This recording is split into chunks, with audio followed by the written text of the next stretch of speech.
एक पुरानी सी इमारत में वैद्य जी का मकान था। वैद्य जी पिछले हिस्से में रहते थे और अगले हिस्से में दवाखाना खोल रखा था। उनकी पत्नी की आदत थी कि दवाखाना खोलने से पहले उस दिन के लिए आवश्यक सामान एक चिट्ठी में लिखकर दे देती थी। वैद्य जी गद्दी पर बैठकर पहले भगवान का नाम लेते, फिर वह चिट्ठी खोलते। पत्नी ने जो बातें लिखी होती उनके भाव देखते, फिर उनका हिसाब करते, फिर परमात्मा से प्रार्थना करते कि हे भगवान, मैं केवल तेरे ही आदेश के अनुसार तेरी भक्ति छोड़कर यह दुनियादारी के चक्कर में आ बैठा हूँ। वैद्य जी कभी अपने मुंह से किसी रोगी से फीस नहीं मांगते थे। कोई देता था, कोई नहीं देता था, किंतु एक बात निश्चित थी, जो ही उस दिन के आवश्यक सामान खरीदने योग्य पैसे पूरे हो जाते थे, उसके बाद वह किसी से भी दवा के पैसे नहीं लेते थे, चाहे रोगी कितना ही धनवान क्यों न हो। एक दिन वैद्य जी ने दवाखाना खोला। गद्दी पर बैठकर परमात्मा का स्मरण करके पैसे का हिसाब लगाने के लिए आवश्यक सामान वाली चिट्ठी खोली तो वह चिट्ठी को एक टक देखते ही रह गए। एक बार तो उनका मन भटक गया। उन्हें अपने आंखों के सामने तारे चमकते हुए नजर आए, किंतु शीघ्र ही उन्होंने अपनी तंत्रिकाओं पर नियंत्रण पा लिया। आटे, दाल, चावल आदि के बाद पत्नी ने लिखा था, बेटे का विवाह 20 तारीख को है, उसके दहेज का सामान। कुछ देर सोचते रहे, फिर बाकी चीजों की कीमत लिखने के बाद दहेज के सामने लिखा, ये काम परमात्मा का है, परमात्मा जाने। 1-2 रोगी आए थे, उन्हें वैद्य जी दवाई दे रहे थे। इसी दौरान एक बड़ी सी कार उनके दवाखाने के सामने आकर रुकी। वैद्य जी ने कोई खास तवज्जो नहीं दी, क्योंकि कई कारों वाले उनके पास आते रहते थे। दोनों मरीज दवाई लेकर चले गए।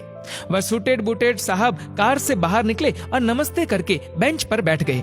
वैद्य जी ने कहा कि अगर आपको अपने लिए दवा लेनी है तो इधर स्टूल पर आइए, ताकि आपकी नाड़ी देख लूं, और अगर किसी रोगी की दवाई लेकर जाना है तो बीमारी की स्थिति का वर्णन करे। वह साहब कहने लगे, वैद्य जी, आपने मुझे पहचाना नहीं। मेरा नाम कृष्णलाल है, लेकिन आप मुझे पहचान भी कैसे सकते हैं, क्योंकि मैं 15-16 साल बाद आपके दवाखाने पर आया हूँ। आपको पिछली मुलाकात का हाल सुनाता हूँ, फिर आपको सारी बात याद आ जाएगी। जब मैं पहली बार यहाँ आया था तो मैं खुद नहीं आया था, अपितु ईश्वर मुझे आपके पास ले आया था, क्योंकि ईश्वर ने मुझ पर कृपा की थी और वह मेरा घर आबाद करना चाहता था। हुआ इस तरह था कि मैं कार से अपने पैतृक घर जा रहा था। बिल्कुल आपके दवाखाने के सामने हमारी कार पंचर हो गई। ड्राइवर कार का पहिया उतारकर पंक्चर लगवाने चला गया। आपने देखा कि गर्मी में मैं कार के पास खड़ा था, तो आप मेरे पास आए और दवाखाने की ओर इशारा किया और कहा कि इधर आकर कुर्सी पर बैठ जाए। अंधा क्या चाहे 2 आंखें, और कुर्सी पर आकर बैठ गया। ड्राइवर ने कुछ ज्यादा ही देर लगा दी थी। एक छोटी सी बच्ची भी यहाँ आपकी मेज के पास खड़ी थी और बार बार कह रही थी, चलो ना बाबा, मुझे भूख लगी है। आप उससे कह रहे थे कि बेटी थोड़ा धीरज धरो, चलते हैं। मैं ये सोचकर कि इतनी देर से आपके पास बैठा था और मेरे ही कारण आप खाना खाने भी नहीं जा रहे थे, मुझे कोई दवाई खरीद लेनी चाहिए ताकि आप मेरे बैठने का भार महसूस न करें। मैंने कहा, वैद्य जी, मैं पिछले 5 से 6 साल से इंग्लैंड में रहकर कारोबार कर रहा हूँ। इंग्लैंड जाने से पहले मेरी शादी हो गई थी, लेकिन अब तक बच्चे के सुख से वंचित हूँ। यहाँ भी इलाज कराया और वहाँ इंग्लैंड में भी, लेकिन किस्मत ने निराशा के सिवा और कुछ नहीं दिया। आपने कहा था, मेरे भाई, भगवान से निराश न हो। याद रखो कि उसके कोष में किसी चीज की कोई कमी नहीं है। आस, औलाद, धन, इज्जत, सुख, दुख, जीवन, मृत्यु, सब कुछ उसी के हाथ में है। ये किसी वैद्य या डॉक्टर के हाथ में नहीं होता और न ही किसी दवा में होता है। जो कुछ होना होता है वह सब भगवान के आदेश से ही होता है। औलाद देनी है तो उसी ने देनी है। मुझे याद है आप बातें करते जा रहे थे और साथ साथ पुड़िया भी बनाते जा रहे थे। सभी दवा आपने 2 भागों में विभाजित कर दी, अलग अलग लिफाफों में डाली थी और फिर मुझसे पूछकर आपने एक लिफाफे पर मेरा और दूसरे पर मेरी पत्नी का नाम लिखकर दवा उपयोग करने का तरीका बताया था। मैंने तब बेदिली से वह दवाई ले ली थी, क्योंकि मैं सिर्फ कुछ पैसे आपको देना चाहता था। लेकिन जब दवा लेने के बाद मैंने पैसे पूछे तो आपने कहा था, बस ठीक है। मैंने जोर डाला तो आपने कहा कि आज का खाता बंद हो गया है। मैंने कहा, मुझे आपकी बात समझ नहीं आई।